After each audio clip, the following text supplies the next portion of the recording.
the question is, where do you find God? Well, I find God when I go running, especially like those nice natural trails. When I'm with my family. At the movies. Most of the time, I find God in stories and narrative, and movie makers are some of the cream of the crop storytellers in our day and age, so movies. I feel like when I'm alone in my room, sitting on my bed, I experience God the most. I find God in my marriage. Coffee shops, because I like people. That's where people kind of, to me, come alive and start talking about what they really feel in a coffee shop. I meet God there.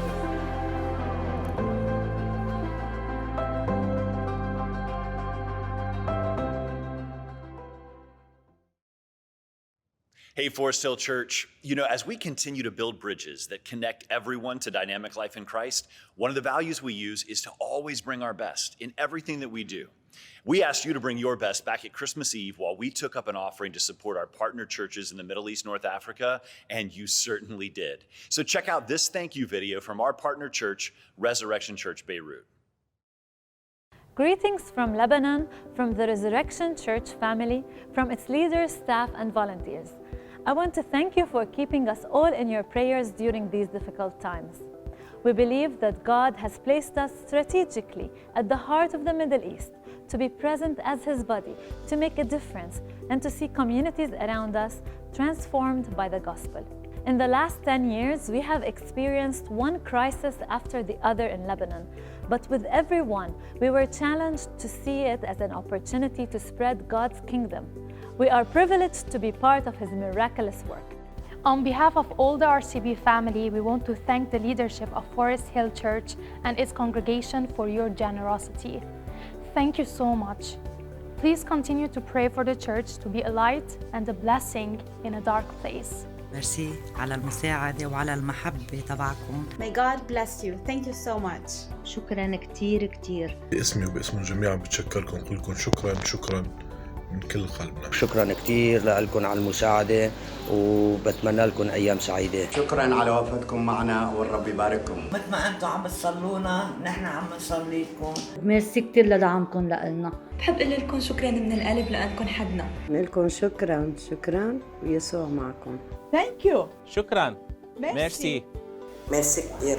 ميرسي كتير لكم. Thank you for being part of this journey and for your generous Christmas gift. Thank you for praying for us as we go make disciples in Lebanon and the whole Arab-speaking world.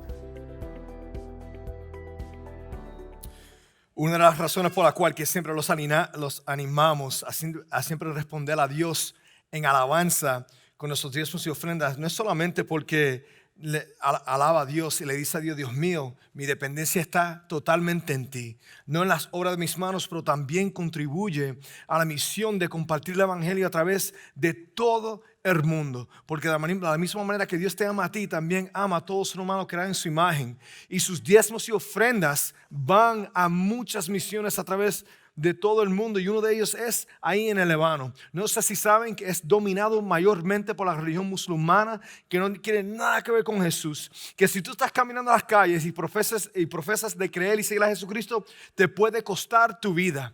Ahí también había una gran explosión de terrorismo que tumbó varios edificios y constantemente ellos están en persecución, pero siguen con la misión de compartir el evangelio para darle a todo el mundo la esperanza que en realidad ellos sí necesitan. Y sus diezmos y ofrendas contribuyen a esa misión. Quisiera dar un aplauso a ustedes y a Dios por la generosidad de ustedes y la manera que contribuye a esa misión. Es importante que ustedes sepan, no solamente por si quieren dar, pero también para seguir en oración por ellos. Bueno, pues buenas tardes, como siempre encantado que están con nosotros, y buenas tardes a nuestros hermanos y hermanas de las redes sociales. Anhelamos y los animamos que poder verlos de nuevo y participar con nosotros en persona. Bueno, seguimos con esta serie, ¿Dónde encontrar a Dios? Hemos estado caminando con Jesús hasta la Pascua y desempacando su historia a través de los evangelios, Mateo, Marcos Lucas y Juan. Y bueno, pues en contestar esta pregunta, ¿dónde se encuentra Dios? Estamos identificando de la manera que Jesús, Dios, se encuentra con nosotros en los lugares inesperados, en esos lugares en nuestras vidas, esas circunstancias que cuando menos lo esperamos, Dios Jesús está ahí con nosotros.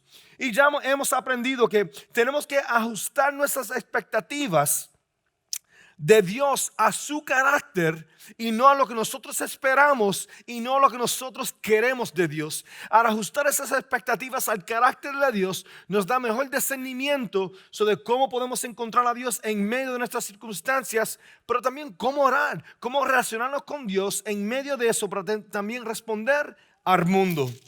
También hablamos de la manera que podemos encontrar a Dios en la persona de Jesús. Que cuando yo estoy en medio de esas circunstancias inesperadas, en esas dificultades, encontramos a Dios en la persona de Jesús. Jesús que nos da acceso directamente al Padre. Hoy vamos a hablar sobre el lugar inesperado de la angustia. Encontrar a Dios en la angustia. En nuestra angustia. No sé si han vivido a través de angustia antes, quizás en algo de lo que va a suceder o algo que ha sucedido. La angustia es muy difícil. La angustia es un peso. Sienta como que si esta angustia te iba a ahogar. Nuestras emociones y nuestros sentimientos nos hunden y no sabemos exactamente cómo responder en medio de lo que estamos sucediendo. Hasta es un dolor que no podemos tolerar y buscamos alivio de esta angustia. ¿Entienden de lo que estoy hablando? Tenía 21 años, iba a cumplir 21 años a la medianoche. Estaba en el colegio, estaba jugando baloncesto colegial. Dios me dio la bendición de recibir una beca para jugar baloncesto y estudiar en el colegio. Fui el primero en mi familia para ir al colegio. Y bueno, pues a la medianoche iba a cumplir 21 años. Y una de las tradiciones americanas es que a la medianoche estaba con unos compañeros del equipo y me decían que me tenía que dar un trago. Tenía que darme una cerveza al cumplir 21 años porque era legal ahora que yo pudiera darme un trago. Y bueno, pues me senté y estaba con mis compañeros viendo un partido y me di una cerveza.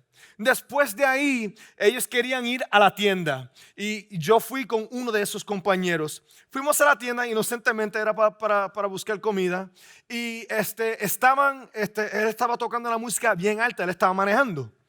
Y yo estaba sentado al lado de él.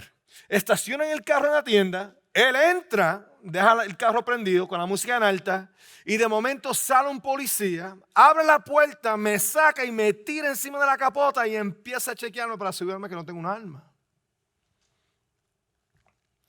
De momento me da una multa y me dice por estar borracho públicamente. A mi amigo que estaba dentro de la tienda no le hizo absolutamente nada. Pero sin embargo a mí me hizo eso. Yo entré en un momento de tanta rabia. Sentí que fui abusado, me sentí solo, me sentí abandonado. No solamente me dio una multa, pero iba a tener que aparentarme delante de un juez. También llamó al gerente del equipo a las 1 de la mañana para darle su versión de lo que sucedió. No sé dónde ir. Me fui quebrantadamente delante de Dios de una forma que nunca lo había hecho antes. Yo no soy un hombre que llora, pero yo estaba ahí quebrantado, llorando.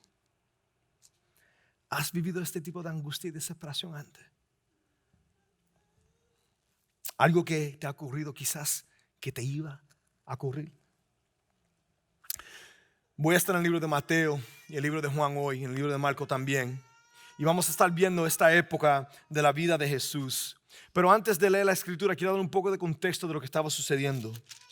Jesús estaba en el jardín de Getsemaní.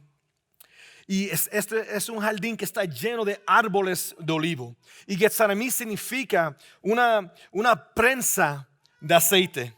Y ahí Jesús estaba con sus discípulos después que habían celebrado la Pascua. Si no se recuerdan, la Pascua es cuando estaban en esa cena. Y en esa cena Jesús había dicho, este es mi cuerpo entregado por ustedes. Esta es la copa del nuevo pacto. El vino, la sangre derramada por el perdón de sus pecados. Aquí Jesús estaba entregando su cuerpo por nosotros en la cruz de Calvario y derramando su sangre por el perdón de nuestros pecados. Pero los discípulos no sabían exactamente lo que iba a suceder. No lo entendían perfectamente, pero Jesús quería que ellos hicieran esto en recuerdo de Él. Y también les había dado un nuevo mandamiento. No solamente amar a Dios con toda nuestra alma y nuestro ser y nuestro vecino como nosotros mismos, pero más que eso, amar a nuestro vecino de la forma que Jesús nos amó a nosotros, dio su vida por nosotros. ¿Quién es mi vecino? Toda persona que cruza mi camino. Ese es mi vecino. En reverencia a la palabra de Dios, les pido que por favor se pongan de pie. Les quiero recordar que todo mensaje que se predica aquí en esta iglesia, otra vez proviene de la palabra de Dios. No es la opinión de Jonathan o los sentimientos de Jonathan. Mateo capítulo 26, versículo 36 al 46. Luego fue Jesús con sus discípulos a un lugar llamado Getsemaní y les dijo, siéntense aquí mientras voy más allá a orar. Se llevó a Pedro y a los dos hijos de Zebedeo y comenzó a sentirse triste y angustiado. Está la angustia que me invade, que me siento morir, les dijo. Quédense aquí y manténganse despiertos conmigo. Yendo un poco más allá, se postró sobre su rostro y oró, Padre mío, si es posible, no me hagas beber este trago amargo, pero no sea lo que yo quiero, sino lo que quieres tú.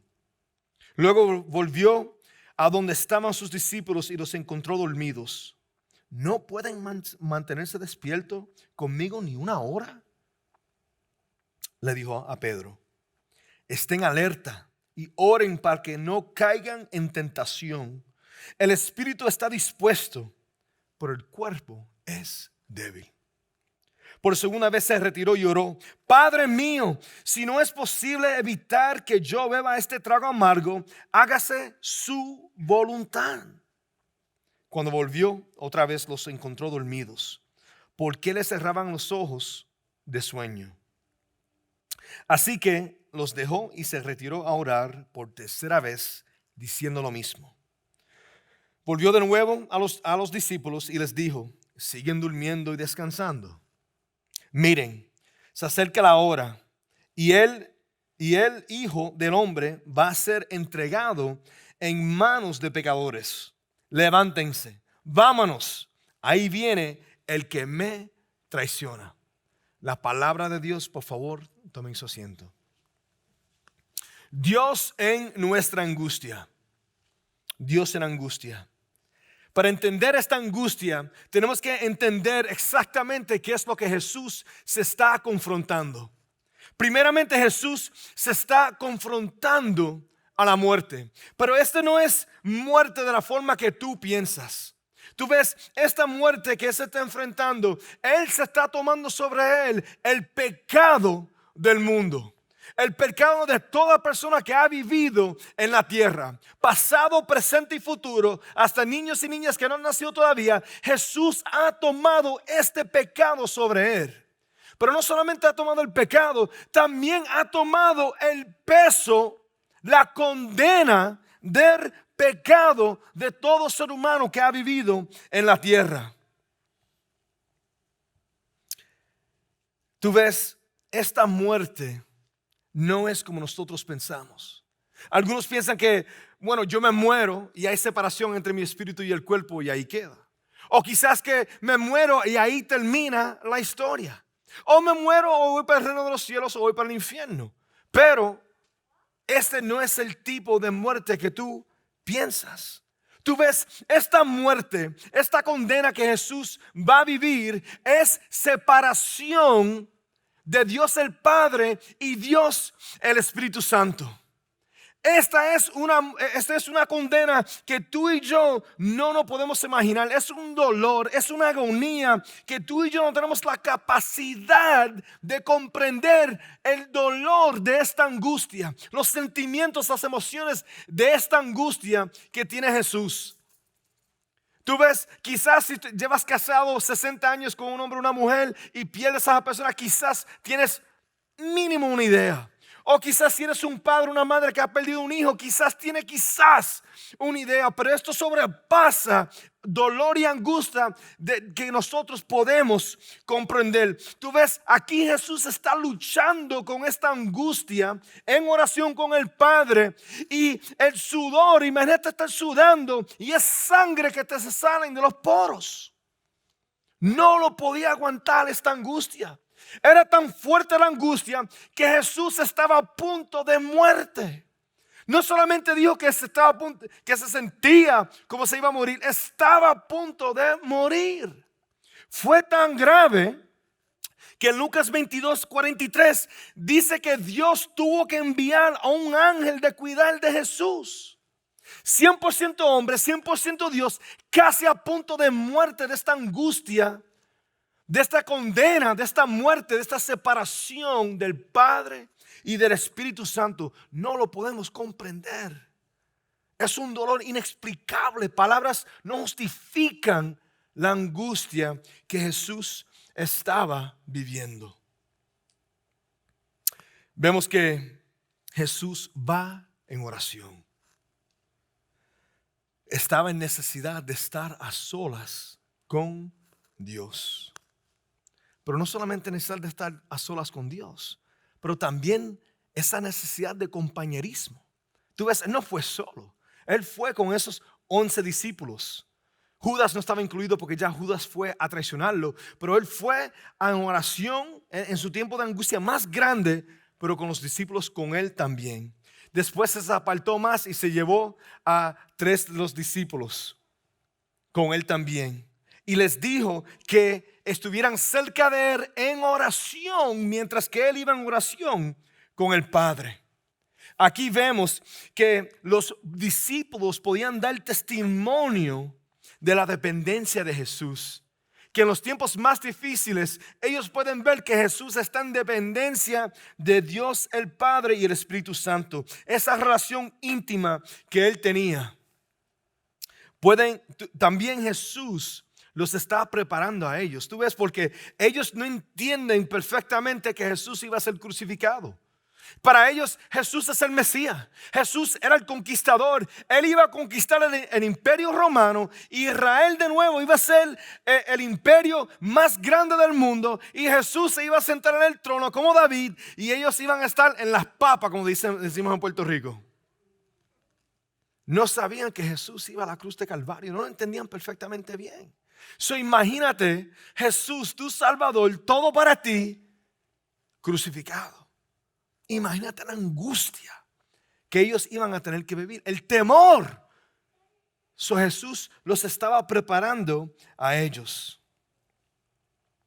Vemos que en tiempos de gran angustia, no solamente necesitamos nosotros ir en oración con Dios, pero también necesitamos ese compañerismo. Que nuestros hermanos y hermanas también van a estar en oración con nosotros. O sea que no solamente necesitamos la cabeza, Jesús, pero también necesitamos el cuerpo de Jesucristo, ustedes mismos.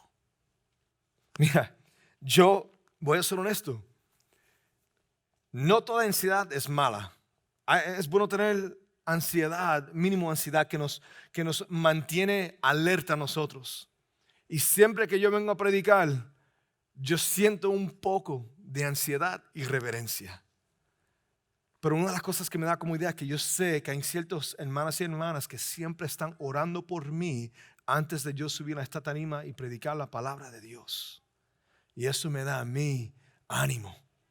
Me da comodidad a mí reconociendo que ellos están también orando conmigo en medio del privilegio, con gran reverencia, del llamado que Dios me ha dado a mí. Fíjate que hay tiempos que hay ciertas cosas que tengo que hacer y necesito oración. Y hay ciertas personas que yo le envío un texto, mira, a las 9 necesito que estén en oración. Por favor, oren por mí. Y yo sé que esas personas van a estar ahí orando por mí. Cuando a las 9, cuando me voy a enfrentar lo que yo me voy a enfrentar, sé que van a estar en oración conmigo. No es solamente esta relación íntima y dinámica con Dios que yo tengo, que muchas veces pensamos que es aislado. No, también es nuestros hermanos y hermanas en Cristo, ustedes que se unen con nosotros, ese compañerismo en oración también. Mientras que nos enfrentamos a nuestras angustias, a esas cosas que son pesadas. Soledad con Dios, pero también compañerismo con el cuerpo. Esta presencia, la oración y el consuelo de amigos cercanos pueden ser una gran fuente de ayuda cuando nosotros nos enfrentamos a estas necesidades desesperadas que tenemos en la vida cuando estamos caminando, especialmente cuando estamos siguiendo y creyendo a Jesús. Vemos que acercarse a Dios como Padre. Vemos que Jesús se acerca a Dios como Padre. Mira lo que dice en Marcos capítulo 14, versículo 35 al 36. Yendo un poco más allá, se postró en tierra y empezó a orar que, de ser posible, no tuviera él que pasar por aquella hora. Decía, Abba, Padre, todo es posible para ti. No me hagas beber este trago amargo, pero no sea lo que yo quiero, sino lo que quieres tú. Abba. Esto es como decir papito, papá, papi. Esta es la manera que un niño pequeño llama a su papá. Demuestra la intimidad que Dios desea con nosotros, de un padre y un niño chiquito. Tú ves, un niño llama a su papá porque sabe que su papá está escuchando. Un niño llama a su papá porque no solamente sabe que su papá está escuchando, pero sabe que su papá va a responder. Por eso llama. Sabe que su papá, cuando llama, le va a llevar a cabo la necesidad o permitir el alivio o traer la comodidad en medio de esa circunstancia difícil. Si el niño no va a llamar si no sabe que su papá está escuchando. Si papá no responde, el niño no va a llamar porque sabe que bueno, pues no vale la pena gritar. Porque nadie va a responder, pero sin embargo, aquí vemos de la manera que Jesús va hacia Dios el Padre. Demuestra una dependencia que Dios desea para nosotros, pero también demuestra una necesidad que nosotros tenemos como hijas y hijos de Dios. Mira lo que dice en Juan 18, versículo 2. También Judas, el que lo traicionaba, conocía el lugar porque muchas veces Jesús se había reunido allí con sus discípulos. Jesús, Lucas 22, 39, Jesús salió de la ciudad como de costumbre, se dirigió al monte de Olivos y sus discípulos lo siguieron. O sea que hasta Judas, que iba a traicionarlo, sabía el momento y la hora donde iba a estar Jesús, porque Jesús frecuentemente estaba ahí al mismo tiempo, a la misma hora, en el mismo lugar, de costumbre, constantemente. No solamente en angustia, pero siempre. Esto nos demuestra a nosotros que el carácter de como de costumbre, afecta el carácter de su comunión con Dios. La dependencia de Cristo como un niño y la confianza en su Padre solo se desarrolla con costumbre y repetición. O sea que tu relación con Dios solamente se desarrolla con repetición y costumbre. No puedes tener una relación con alguien si no estás hablando con ellos. No puedes tener un matrimonio con una persona si no estás constantemente hablando con ellos. Bueno, yo sé que algunas parejas que están aquí no se hablan, pero esa no es la costumbre. Ese no es el llamado que Dios tiene para nosotros. Él desea que nosotros estemos constantemente en una relación íntima. Es una de las razones que Él creó el matrimonio. Para ayudarte a entender el nivel de intimidad que Él desea contigo. No un Dios lejano de autoridad que me va a reventar tan pronto que hago lo que no debo de hacer, sino un Dios que está íntimamente deseando hablar contigo. Es como los niños. Muchas veces los niños van a la escuela y sabemos más o menos lo que sucedió, pero como quiera nos sentamos con ellos y queremos escuchar su voz, que nos diga con sus palabras lo que está ocurriendo, lo que está sucediendo.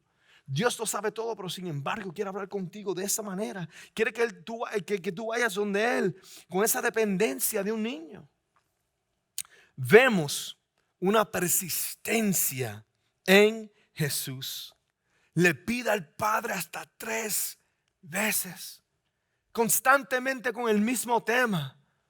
Dios mío, pidiéndole al Padre con esa persistencia que nos demuestra a nosotros que cuando nosotros estamos en oración, ir con una oración persistente, constantemente pidiéndole lo que nosotros necesitamos, lo que nosotros queremos, ir a donde Dios sabiendo que Él está escuchando, que Él va a responder.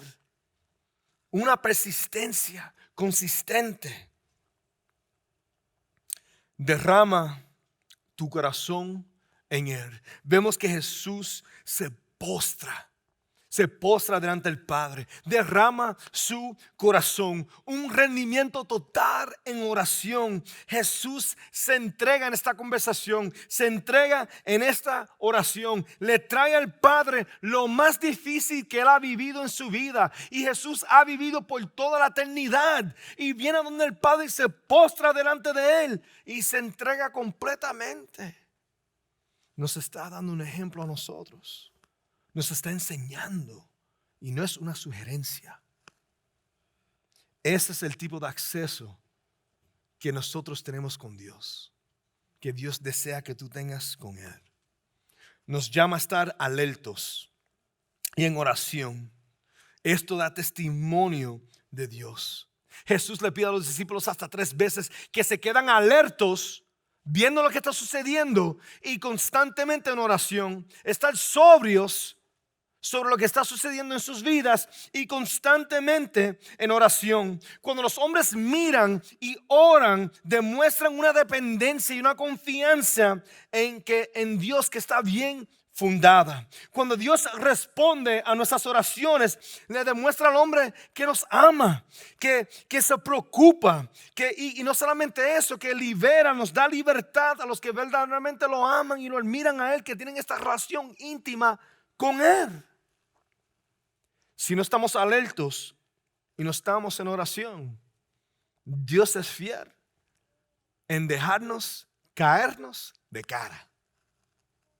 Gracias a Dios que nos deja caer de cara, porque así es que nos levantamos y regresamos de nuevo hacia Él. Nos enseña que constantemente estar en dependencia y en confianza de Él es un esencial absoluto que necesitamos. No se puede vivir si están en dependencia persistente y en confianza en oración con Él. Jesús nos demuestra esto, que constantemente iba en oración con el Padre, y no era cuando Él tenía un problema, era una relación constante que Él tenía con Él, una conversación constante que Él tenía con Dios el Padre y Dios el Espíritu Santo. Es una relación por la cual que nos llama. Después vemos que Jesús dice que prefiere su voluntad sobre la voluntad de Él. Vemos una tensión. Aquí vemos la naturaleza humana de Jesús. Jesús es 100% hombre y 100% Dios. Y tuvo que hacer así porque si no, Dios no pudiera ser el Cordero perfecto sin mancha por nosotros. Si no fuera 100% Dios, no pudiera morir por todo ser humano. Si no fuera 100% hombre, no pudiera morir por el ser humano. Se necesitaban los dos, pero sin embargo vemos aquí a Jesús en persistente oración. Desea la salvación de todos, desea la redención de toda la creación. Él quiere que nosotros podamos a través de Él tener esa relación con Dios de nuevo y tener perdón de nuestros pecados y llevar a cabo la razón por la cual que fuimos creados, para estar en relación con Dios. Pero no quiere tomarse esta copa amarga. Dios, yo sé que tú puedes hacer todo, nada es imposible para ti, pero si Dios, si tú puedes, por favor, no dejes que yo tenga que sufrir esta condena de manera que yo tenga que estar en separación de ti. Nada es imposible para ti. No quiero sentir esa separación contigo. Si es posible, si hay otra manera, Señor, hazlo. Pero más que eso, deseo tu voluntad. Más que lo que yo deseo, lo que yo quiero, más que todo, yo deseo tu voluntad. 3 veces se presentó ante Dios derramándose su alma con lágrimas fuertes, suplicando que lo liberara.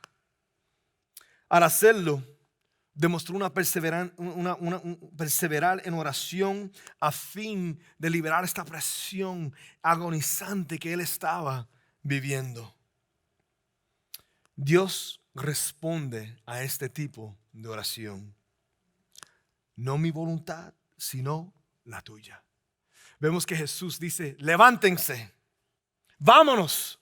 Ahí viene el que me va a traicionar. Dios el Padre libera a Jesús de la angustia que él estaba sintiendo, de este peso, y le da la liberación que él necesita para llevar a cabo la misión por la cual que Dios lo había enviado a él. Le da la liberación que él necesitaba para llevar a cabo la misión por la cual que él fue llamado.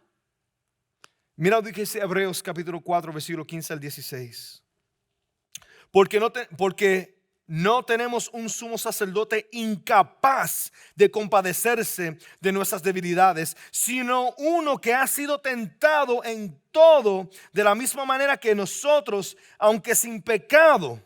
Así que acerquémonos confiadamente al trono de la gracia para recibir misericordia y hallar la gracia que nos ayude en el momento que más la necesitamos. O sea que no solamente tenemos un Dios que está presente en medio de nuestras circunstancias, sino tenemos un Dios que entiende nuestros pensamientos, entiende nuestras emociones, que ha vivido lo que nosotros hemos vivido o estamos viviendo. La diferencia es que Él nunca pecó. La diferencia es que Él siempre se queda en dependencia de Dios. Quiero concluir mi tiempo de angustia que compartí con ustedes. Como dije, tenía tremenda angustia. Iba a tener que ir a la corte. No tenía el dinero para pagar una multa. No sabía si me iban a botar del colegio. No sabía si me iban a quitar la beca, si me iban a botar del equipo de baloncesto. Soy el primero en mi familia de ir al colegio. Ahora iba a ser una gran vergüenza para toda mi familia. Iban a contar la historia de Jonathan Matos cuando el policía lo cogió y lo tiró sobre el acopodo del carro y lo botaron como basura. Yo no sabía exactamente nada de lo que iba a pasar. Honestamente, yo me tiré a los pies de Jesús de una manera que nunca lo había hecho antes. Me quebranté de una manera que nunca me había quebrantado en mi vida. Me llevó de nuevo a ir a donde Dios en oración persistente, persiguiéndolo a Él. Llego a la corte y de momento entra el decano de estudiantes. Y yo dije, aquí quedé yo.